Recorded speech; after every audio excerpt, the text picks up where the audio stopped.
আজ সকাল সকাল বরের আবদারে বসে গেছি পাস্তা বানানোর জন্য। তো বড়মশাই বলছিল যে আজকে সকালবেলা নাস্তা হিসাবে খাবে হচ্ছে পাস্তা।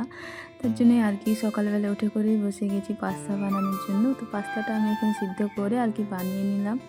তো তারপরে যে দেখো বড়মশাই খেয়ে করে বলছে ভালো হয়েছে। যাই হোক বড়মশাই যেটা খেতে চেয়েছে সেটা তো আমাকে বানাতেই হবে, বড়মশাই বলে কথা। যে আজকে কিন্তু আমি বানিয়েছিলাম সকালের খাবারে ম্যাগি পাস্তা, মানে পাস্তা ম্যাগি বানিয়েছিলাম। তো দুজন মিলে খেয়ে করে দিয়ে তারপর ভাবলাম যে একটু আমি পাঁপড় বানাবো, মনটা ভীষণ পাঁপড় পাঁপড় করছিলো। তার জন্য বসে গেছি পাঁপড় বানাতে। তো পাঁপড়টা বেশ ভালোই হচ্ছে। তো রোদটা দেখে করে আমি ভাবলাম যে পাঁপড়টা বানাবো, আজকে পাঁপড়টা হয়ে যাবে। তার জন্যই পাঁপড়টা বানাতে বসে গেছি। আর দিয়ে তারপর আজকে দুপুরবেলায় খাবার করেছিলাম কি বলো তো, আলু সেদ্ধ ভাত। কার কার এরকম আলু সেদ্ধ ভাত খেতে ভালো লাগে বলো তো? আমার তো ভীষণই ভালো লাগে, প্রায় অনেক দিন পর আলু সেদ্ধ ভাত খাবো। তো বড়মশাই বলছিল যে আজকে কী রান্না হবে, তখন আমি বলছিলাম যে আজকে আলু সেদ্ধ ভাত ডাল করবো।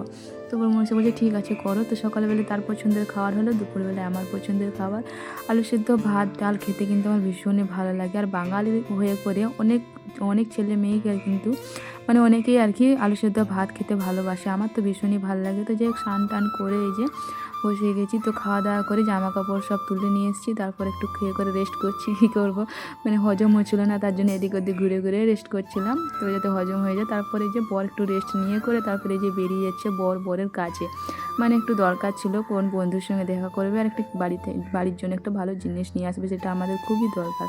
তো বড়মশাই যাই হোক রেডি হয়ে চলে যাচ্ছে। তো আজকের ভিডিও কেমন লাগলো তোমরা অবশ্যই কমেন্টে জানিও। ওকে বন্ধুরা, বাই বাই।